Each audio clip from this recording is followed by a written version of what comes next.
movimento. Você sente, Guilherme, que esse movimento autoritário ele está em expansão ainda? Ele está numa fase de transformação? Ele está numa fase de consolidação? Ele está numa fase de acanhamento? Como é que... Temos Donald Trump nos Estados Unidos, né? Pois é, eu acho que ele está em expansão e eu me explico aqui. Eu não queria ser pessimista nesse momento, mas infelizmente a gente tem que ter um mínimo de realismo, né? O que acontece? Durante a primeira passagem do Trump pela presidência americana, ele teve um papel muito importante de dar um caminho, de dar um roteiro para muitas lideranças emergentes de extrema-direita ao redor do mundo. A começar pelo próprio Brasil, né? Eu sou partidário da tese, que defendo abertamente há muito tempo e sigo defendendo, de que não haveria bolsonarismo, certamente não nesse formato que ele assumiu, sem o trumpismo. Quer dizer, a eleição do Trump em 2016 ela foi uma condição necessária para que o bolsonarismo emergisse como movimento da forma como emergiu entre 2016 e 2018, viabilizando a eleição do Bolsonaro. De novo, não é dizer que não há nenhuma raiz brasileira no movimento bolsonarista, eu tenho certeza de que há, e há inclusive o livro seu, né, Pedro, sobre o integralismo.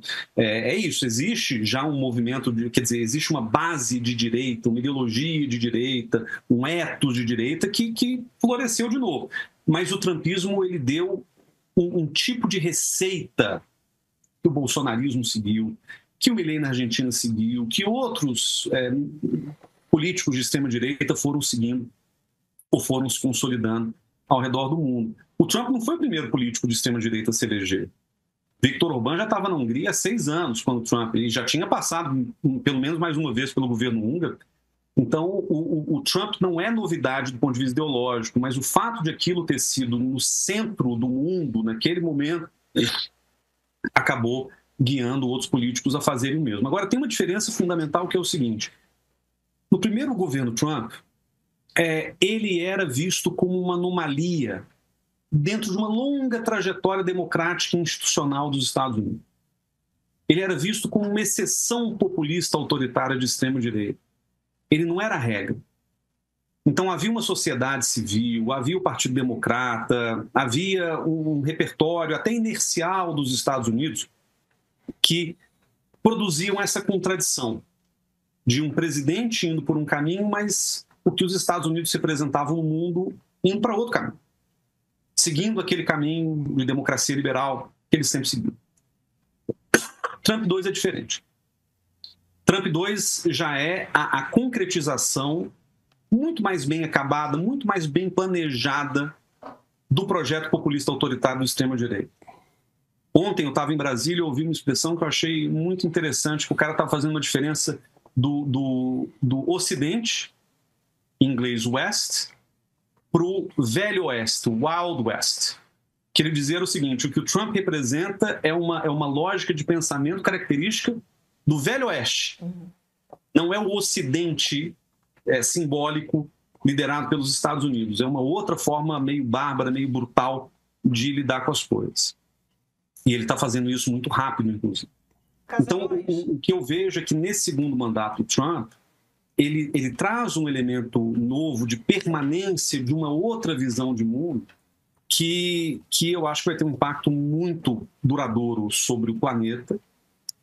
E o início disso tudo é o fato de que o Trump não vê mais os Estados Unidos como o farol das democracias do mundo. O Trump ele já admitiu para ele mesmo e para o mundo de que existem pelo menos 3 grandes potências. Uma a China, a outra a Rússia e a outra os Estados Unidos. Não existe mais aquele interesse norte-americano de ser a hegemonia global. E se não existe mais esse interesse, o referencial moral, ético, normativo, ele se perde, né? O Trump ele não quer mais ditar as regras do resto do mundo, como Estados Unidos da América, e o máximo que ele quer é ter um aliado aqui e ali para poder seguir fazendo negócio e seguir facilitando os seus esquemas com outros países do mundo. Mas perdendo esse caráter de farol do mundo livre, eu acho que isso, de novo, facilita muito esses projetos autoritários de emergirem e se consolidarem. Infelizmente, se a gente não tem mais aquela ideia e que foi a ideia da nossa formação coletiva, né, de Estados Unidos como um país de referência para o mundo livre.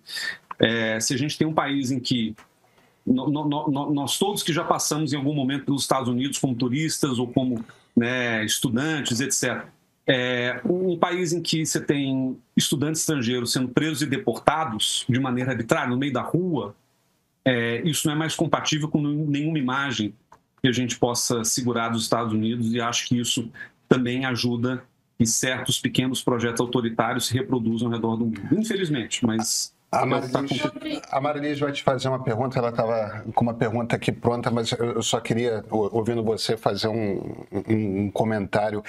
Eu acho tão surpreendente a ideia dos Estados Unidos abrirem, de um líder americano abrir mão da ideia, né, do conceito de a shiny city upon a hill, como o Reagan evocava, porque aquilo para mim é o ethos americano, né? Nós somos você estava usando o termo farol, né? Nós somos o farol do mundo livre. Não estou dizendo que ou deixa de ser, mas era isso que os americanos gostariam, ambicionavam ser, né?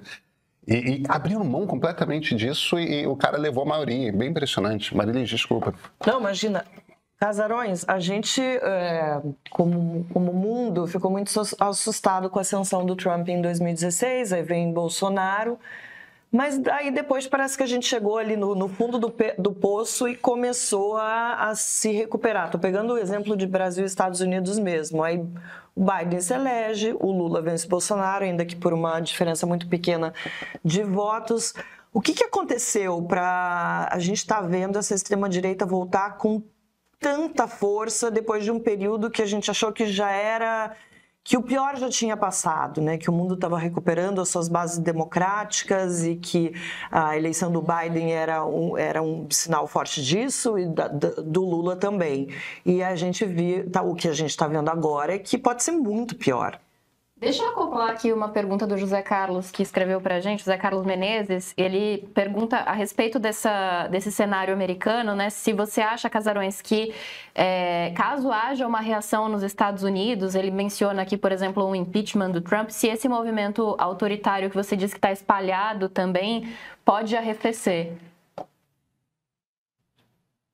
Bom, deixa eu começar com a pergunta da Marilis. Eu tenho a impressão de que... bom, eu também acreditava lá em 2022 que a vitória do Lula seria vamos dizer, uma reação ainda que muito lenta da democracia pela via da frente ampla. Bom, o próprio Lula não conseguiu sustentar essa frente ampla até aqui, né? O Biden tampouco conseguiu recuperar o protagonismo do Partido Democrata nos Estados Unidos. Mas eu realmente achava que aquilo poderia ser o início de vamos dizer, de uma volta à normalidade, né? Uma volta à política institucional, uma volta a uma certa civilidade na política, ou pelo menos o arrefecimento da polarização em que a gente tinha se metido já há algum tempo. Mas, na verdade, o que aconteceu, pelo menos... assim, falando sem nenhum rigor científico, mas assim, a impressão que eu tenho é que foram duas coisas que aconteceram nesse período entre a eleição do Biden e do Lula. Uma delas foi a pandemia. Sem a pandemia, muito provavelmente o Trump teria sido reeleito e o Bolsonaro teria sido reeleito. Acho que a pandemia escancarou uma questão, quer dizer... A pandemia trouxe muitas outras coisas, inclusive trouxe novas armas para a extrema-direita. Todo esse papo de liberdade maior que a vida, isso apareceu na pandemia. Mas, ao mesmo tempo, a pandemia escancarou um nível de incompetência administrativa da extrema-direita que acabou penalizando muitos desses líderes nas urnas. Acho que esse é um fato. E esse é um elemento importante para a gente entender por que Bolsonaro e Trump não se reelegeram. E, ao mesmo tempo, eu acho que tem uma outra questão que é o fato de que, dado o aumento da polarização, inclusive eleitoral, nas democracias ocidentais, e sobretudo nas Américas, onde você tem muitos sistemas presidencialistas, todas as eleições que a gente viu no Peru, na própria Venezuela, no Brasil, nos Estados Unidos, que o sistema lá é diferente, então a matemática não é tão firme, mas... as eleições que a gente viu nesses últimos tempos, todas terminaram muito próximas uma da outra, né? 49 a 51, 48 a 52, quer dizer, não houve lavadas nessas últimas eleições em nenhum lugar da América Latina, nem das Américas no geral, o que alguns cientistas políticos têm chamado da maldição do incumbente, quer dizer, o presidente que está no poder, ele sempre tende a perder a próxima, porque, enfim, está muito polarizado, a economia ela pode até melhorar nominalmente, mas as pessoas não estão sentindo que a economia está efetivamente melhorando, então existe ali uma vingança contra o incumbente que acaba o prejudicando. Então, pode ser a soma dessas duas coisas, Marilisa, o Bolsonaro e o Trump terem manejado a pandemia muito mal, como fizeram de fato, e ao mesmo tempo você ter essa maldição do incumbente penalizando o Trump e Bolsonaro. E, de novo, essa mesma maldição penalizou o Biden e pode ser que penalize o Lula também. Então, né, isso aí independe do sentido ideológico de quem está disputando. Então, acho que esse me parece um elemento importante de se pensar. Né? Eles não se reelegeram, não foi, né, por um retorno da democracia, mas sim pelo fato de que eles foram duramente prejudicados.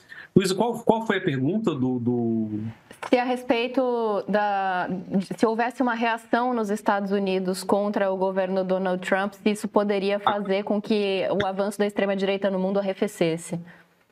Eu acho que sim, no sentido de que o Trump acaba servindo de modelo para muita gente ao redor do mundo, modelo negativo ou positivo, quer dizer, tudo que acontece lá pode ser capitalizado politicamente por outras pessoas em outros lugares do mundo para dizer, olha, eu te falei, isso ia acontecer, quer dizer, o Trump ele fez coisas erradas, isso acabou sendo, enfim, o penalizando e tal. Então, eu acho que sim. O problema é que, pelo menos do que a gente tem acompanhado, a capacidade de reação da sociedade civil, das instituições, do próprio Partido Democrata, está muito lenta. É uma capacidade muito, muito vagarosa de resposta. A gente viu, inclusive, o Partido Democrata batendo cabeça várias vezes ao longo dos últimos meses. Lembrando que o Trump tomou posse há exatos 3 meses. Né? Parece que faz 3 anos, mas não faz tanto tempo assim. E parece que ainda não conseguiram encontrar, talvez porque o Trump ele tenha tantas estratégias variadas à mão, eu acho que os democratas e a sociedade civil e as instituições não conseguiram encontrar uma forma comum, única, de reagir ao que está acontecendo.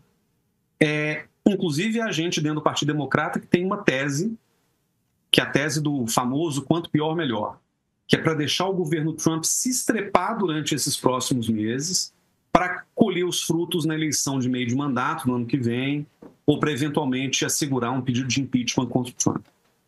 Eu tenho muito medo dessa estratégia por uma razão muito simples. A gente não consegue aquilatar com clareza qual vai ser o grau de destruição causado por uma administração Trump sem nenhum freio até o ano que vem. Se ele fez isso que ele já fez, extorquiu universidades, extorquiu o escritório de advocacia, deportou, inclusive ilegalmente, contra a Suprema Corte, milhares de pessoas, sabe, tomou as tarifas, obviamente. Se ele já fez o tanto que ele fez e já causou um estrago do tamanho dos que ele causou em 3 meses de mandato, imagine esperar mais 1 ano e meio para as eleições de meio de mandato no ano que vem, para que os democratas possam, então, tentar recuperar o poder pela via institucional. Primeiro que não vai recuperar, né? Quer dizer, no máximo, os democratas vão conseguir a maioria de uma das casas legislativas americanas no ano que vem. E segundo que é um risco muito grande. Você deixar a coisa destruir.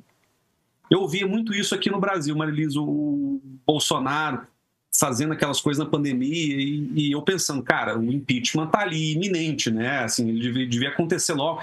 E gente do PT me dizendo, não, Guilherme, a gente vai esperar até a eleição do ano que vem, é muito melhor ganhar de um Bolsonaro moribundo. Cara, dependendo do nível de estrago que um governo cause sobre a sociedade, e no caso dos Estados Unidos é um estrago que é causado não só sobre os americanos, mas sobre o mundo inteiro. Não dá para esperar 1 ano e meio. Então eu acho muito arriscada essa tese, meio o Chuck Schumer, né, que é o líder democrata na Câmara, dizendo não, vamos aprovar as coisas do governo, vamos deixar o governo tocar a sua agenda e tal, porque a gente retoma o poder ano que vem. talvez não tenha ano que vem. Casarões, inclusive, porque as coisas mudam muito rapidamente, né? Vamos lembrar que a popularidade do Bolsonaro chegou a ficar no fundo do poço, as pessoas fazendo previsões de que ele não chegaria nem ao segundo turno das eleições, e ele quase ganha a eleição do Lula. Então as pessoas esquecem, a gente não sabe qual vai ser, de fato, o grau de estrago que o Trump vai causar nos Estados Unidos e no resto do mundo, mas o problema é que hoje em dia, com essa polarização, a memória das pessoas é muito curta, tudo depende sempre do que está acontecendo no momento, do calor do momento, do que as pessoas consideram a real ameaça do outro lado e acabam, enfim, votando pelo que eles consideram que seja menor. Então, mesmo agora, eu ouvi gente dizendo que tem gente do PT que avalia que é pior que o Bolsonaro seja preso, que era melhor, na verdade, que o Bolsonaro continuasse elegível, porque o Lula teria mais força para enfrentar o Bolsonaro numa próxima eleição do que, por exemplo, um Tarcísio. Então, assim, é muito difícil, né, a gente prever o que vai acontecer daqui 6 meses, que dirá daqui 1 ano e meio, com Trump, no caso. A popularidade dele já está caindo, né? As medidas tarifárias, sobretudo. Não só, a questão migratória também, por incrível que pareça, pegou muito eleitor do Trump, porque são pessoas que viram a sua própria comunidade, sua própria cidade, o seu próprio bairro destroçados porque tem agente de imigração entrando nas casas, prendendo gente que fazia parte efetiva da comunidade e que muitas vezes eram pessoas vivendo regularmente nos Estados Unidos, sendo deportadas sem nenhuma motivação legal concreta e tal. Então, tanto a questão econômica quanto a questão migratória deram baques na popularidade do Trump nesses últimos 3 meses. Hoje você já tem mais gente, eu não sei o número exato, mas mais gente desaprovando o governo Trump do que aprovando o governo Trump. Ou seja, o jacaré, a boca do jacaré já inverteu e tá abrindo, né? Mas ainda assim, de novo, a impopularidade não é necessariamente sinal de que esse governo vai acabar. Isso é importante, né? O pressuposto básico do presidencialismo, que muitos brasileiros insistem em não compreender, é que presidencialismo não é teste de popularidade, né? O presidente ele pode ter 2% de popularidade, como foi o Temer, por exemplo, e segue presidente da República até o fim do mandato, constitucionalmente garantido. A mesma coisa nos Estados Unidos. Então não tem esse negócio de recall, né, que o cara cai abaixo de um certo nível ali de popularidade, ele vai ser ejetado da presidência. Então popularidade é um sinal de que o governo está indo mal, mas, de novo, se as medidas institucionais, inclusive dos outros poderes, legislativo e judiciário, sobretudo, não forem tomadas, a gente não sabe o nível de devastação, de terra arrasada que o governo Trump vai conseguir, enfim, destruir ao longo dos próximos meses ou anos. Agora, Guilherme, tem uma questão muito interessante quando a gente compara, porque é muito tentador a gente comparar bolsonarismo com trumpismo, Bolsonaro com Trump. Primeiro porque, claro, o bolsonarismo é uma cópia, é uma adaptação para um ethos autoritário brasileiro, mas é uma cópia. Agora, por outro lado, a democracia brasileira e a democracia americana têm uma distinção importante, que é... A gente tem muita lei escrita e eles têm muita norma que vem da tradição, né? Você parte do princípio de que todo mundo vai fazer o que sempre se fez. E não necessariamente isso quer dizer que sejam leis escritas. E, de repente, o Trump tem essa característica. Ele é um cara muito mais inteligente do que o Bolsonaro. Isso me parece bastante óbvio, mas independentemente da inteligência dele, ele chega nesse segundo mandato com um largo estudo a respeito de como fazer para desmontar, se não o Estado americano, a democracia americana. E eu acho bem impressionante como eles estão agindo meio que como um blitzkrieg, né? Com várias frentes simultâneas e fascinantemente inteligentes, de certa forma. Se o seu objetivo é um desmonte da democracia, tem uma inteligência ali, tem uma inteligência bem fascinante. Eles estão partindo para cima com toda a força de tudo quanto é escritório de advocacia grande e relevante do país. Como que você faz isso? Dizendo que vai proibir acesso a contas públicas, né, a casos envolvendo o governo. O que vira um problema para os escritórios, porque, por um lado, vão ter mais dificuldade de ter acesso a determinadas informações que são importantes para os seus clientes. Por outro, esse negócio começa a sinalizar para muitos clientes importantes: opa, esses caras têm um problema com o governo, talvez seja melhor eu não contratá-los. Esse troço pode me prejudicar de alguma forma, tal. E aí os escritórios começam a se defender: não, peraí, vamos fazer algum tipo de acordo, vamos, tá, quer dizer... se um dos caminhos para você reverter decisões do governo é entrar na justiça, e o governo está neutralizando uma série de escritórios de advocacia, cara, isso é uma tática inteligente de desmonte da democracia, e me parece uma tática meio que inesperada. Aí tem um ataque às universidades. As universidades é onde você tem, ainda mais num país como os Estados Unidos, que é uma democracia consolidada, velha e tudo mais. Universidade é onde está o pensamento. É onde que os melhores argumentos... É onde você estrutura argumento, é onde você organiza pensamento, é onde você forma consensos. Quer dizer, é ali que você forma a base para entender como que você vai enfrentar um determinado governo. Aí você faz esse ataque generalizado e começa pelas grandes universidades, ameaçando com corte... O pessoal neoliberal aqui no Brasil fica falando: ah, não, a universidade nos Estados Unidos é particular, e ninguém sabe que quem banca a pesquisa de verdade é o Estado, né? Mesmo para Harvard, mesmo para Stanford, que são as duas universidades com os maiores endowments, né? Os maiores fundos lotados de dinheiro para investimentos. Na hora que você vai para pesquisa fina, você está falando essencialmente de universidade. Cara, o cara neutralizou ainda antes da campanha o Washington Post, que é uma das instituições mais sólidas da imprensa americana. O Washington Post ia fazer um editorial em favor de Kamala Harris, como é tradição americana, e de repente o Jeff Bezos chegou lá, que era o dono do Washington Post e da Amazon, chegou lá: não vai ter editorial esse ano, não, vamos... tem essa neutralização do Vale do Silício, que é onde está a indústria mais importante dos Estados Unidos nos tempos correntes. Aliás, algumas das companhias mais valiosas do mundo. Tem esse gesto, que é um gesto de um antiliberalismo, agora não no sentido político, mas no sentido econômico, porque aquilo tudo era antiliberalismo político. Esse gesto de antiliberalismo econômico, que são essas tarifas malucas que desorganizam todo o sistema econômico mundial que os Estados Unidos inventaram a partir de Bretton Woods. Então, eu entendo o seu argumento: tinha que ter uma revolta mais organizada, tinha que ter algum tipo de... Mas, cara... ele está fazendo muita coisa ao mesmo tempo e ele está neutralizando muitas das peças chaves. Tem método, não é aquela avacalhação do Bolsonaro. O governo Bolsonaro era corrupto, era inepto e era burro.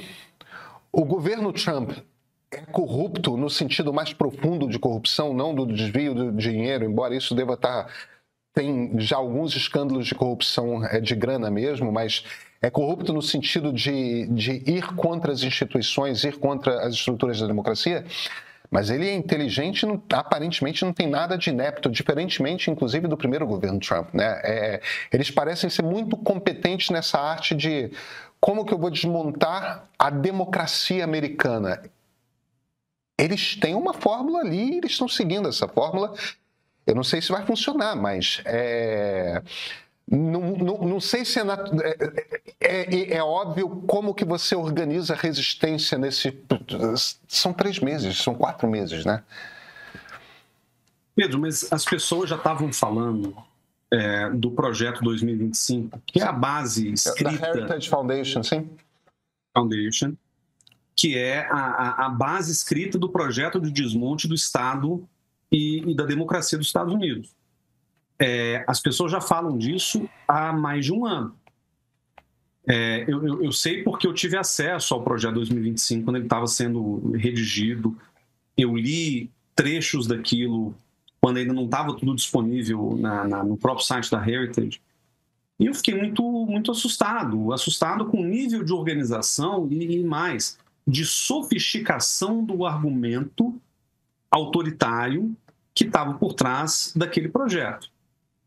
Veja, é muito fácil você enganar um conjunto de pessoas que se dizem liberais, dizendo o seguinte: o projeto do Trump é um projeto de aumentar a eficiência do Estado, de diminuir o inchaço do Estado, de assegurar, vamos dizer, princípios liberais mais enfim, enfáticos na organização da sociedade americana. Mas quando você lê o projeto 2025, você vê que o interesse por trás do desmonte do Estado não é aumentar a eficiência, não é melhorar o bem-estar, não é garantir benefício nenhum a ninguém, a não ser ao próprio autocrata e ao seu círculo mais próximo, que aumentam enormemente o seu poder discricionário num sistema em que o Estado tem enfraquecido. Porque, no fim das contas, funcionário público, você pode criticar a morosidade, pode questionar a idoneidade, até a ideologia do fulano, mas, assim, o conjunto de funcionários públicos que sustentam a democracia americana, que, aliás, per capita eles têm mais funcionário público do que no Brasil, ou pelo menos tinham até a primeira limpa do Trump, mas funcionário público é salvaguarda, é muro de contenção de um populista autoritário. Então, não à toa, quando o projeto 2025 foi veiculado, de novo, New York Times, Washington Post, a imprensa tradicional americana já estava toda repercutindo aquilo. Chegou a campanha do Biden, depois da Kamala Harris, só que eles, em algum momento, simplesmente abandonaram essa ideia de criticar o Trump pela via do ele é uma ameaça à democracia. Mas o fato é que isso já está há mais de um ano sendo discutido e lá contém todo o receituário de desmonte do Estado americano e da democracia americana, começando pela demissão em massa de funcionários públicos que estão na base do funcionamento do sistema federal americano. Então, isso já estava lá. Então, é claro, e eu te entendo, Pedro, e concordo contigo, que essa estratégia de blitz, de desmonte, é muito veloz, muito organizado, muito estruturado, que isso choca as pessoas. Aliás, a expressão em inglês é shock and awe, que é você choca, você deixa todo mundo atônito e você faz passa a boiada. Eu entendo isso. Só que, ao mesmo tempo, eu entendo que, tendo acesso às informações, tendo acesso ao projeto 2025, compreendendo que o Trump ficou, e é um cara movido pelo recalque, né, pelo ressentimento. O Trump ele ficou 4 anos ali fermentando todo aquele ódio ao Partido Democrata, todo o seu desejo de vingança. Como não esperar que esse cara não fosse destruir tudo em tão pouco tempo? Então, para nós que estamos de fora, é chocante e tal, mas para quem está dentro, gente, eles estão acompanhando esse movimento, eles estão ouvindo os podcasts com os grandes, hoje, intelectuais do regime. Você pega o Christopher Rufo, por exemplo, que é o cara que foi o primeiro grande cruzado contra as universidades, contra o programa de diversidade e equidade, né, do DEI. Esses caras estão fazendo exatamente o que eles disseram que fariam 1 ano, 2 anos, 3 anos atrás. Partes desse projeto já foram enunciados pelo Steve Bannon 8, 9 anos atrás. Então, o que me surpreende é que, em parte, eu atribuo essa falta de reação que eu estava comentando com a Marilis, né? Essa paralisia, essa inércia, essa incapacidade de responder ao que está acontecendo, eu atribuo ao pior dos defeitos nesse momento políticos, que é uma certa empáfia, uma certa arrogância, uma certa sensação de que a democracia americana ela pode se sustentar pelo poder da vontade, né, da força de vontade. Não é assim.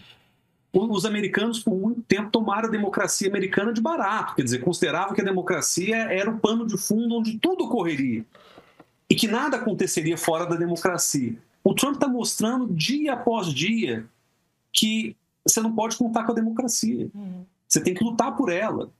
Nós, por incrível que pareça, estamos muito mais bem posicionados a lutar pela democracia porque a gente já teve que lutar por ela várias vezes, como sociedade. Como os Estados Unidos estão há 250 anos vivendo o que, em larga medida, é uma ilusão democrática, eles nunca foram testados depois da Guerra Civil, talvez, eles nunca foram testados seriamente sobre a resiliência das suas instituições.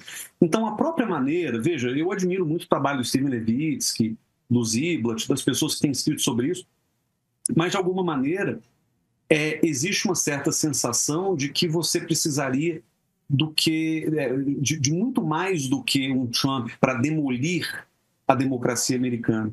E o que a gente está vendo hoje, está mais do que comprovado, é que, na verdade, um Trump basta, né, para acabar com a democracia americana. Sobretudo se o resto da sociedade não tiver condições, meios ou interesse ou engajamento de responder a isso à altura.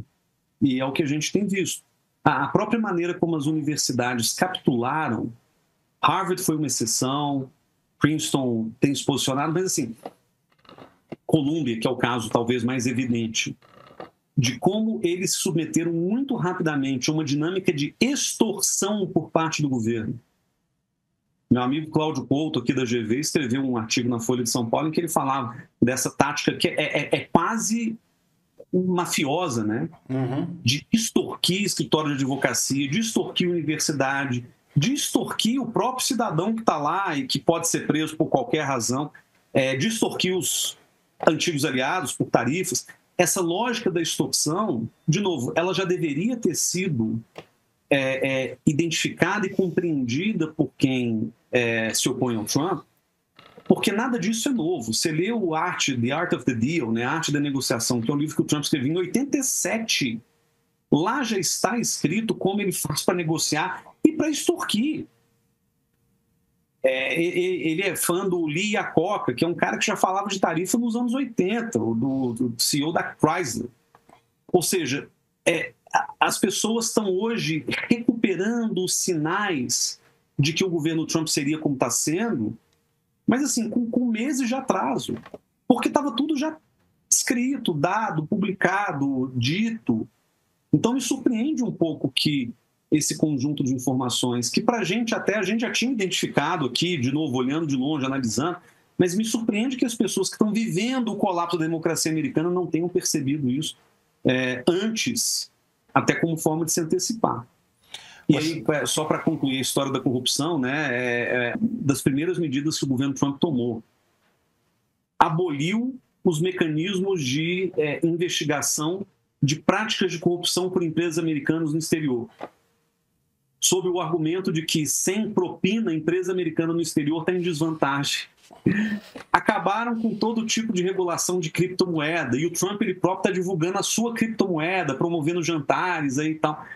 Bom, os caras chegaram com a missão de acabar com os chamados burocratas não eleitos, né, na política americana, que seria o Estado profundo lá do poder federal, e colocaram o maior burocrata não eleito no poder, chamado Elon Musk. Um cara que nem sabatinado pelo legislativo foi. Então, assim, é um nível de sofisticação, mas também de honestidade sobre os objetivos, que é chocante, mas eles estão fazendo exatamente o que eles têm dito e estão prometendo há muito tempo. Você Cabe acha... agora a sociedade americana se organizar para reagir a isso aí.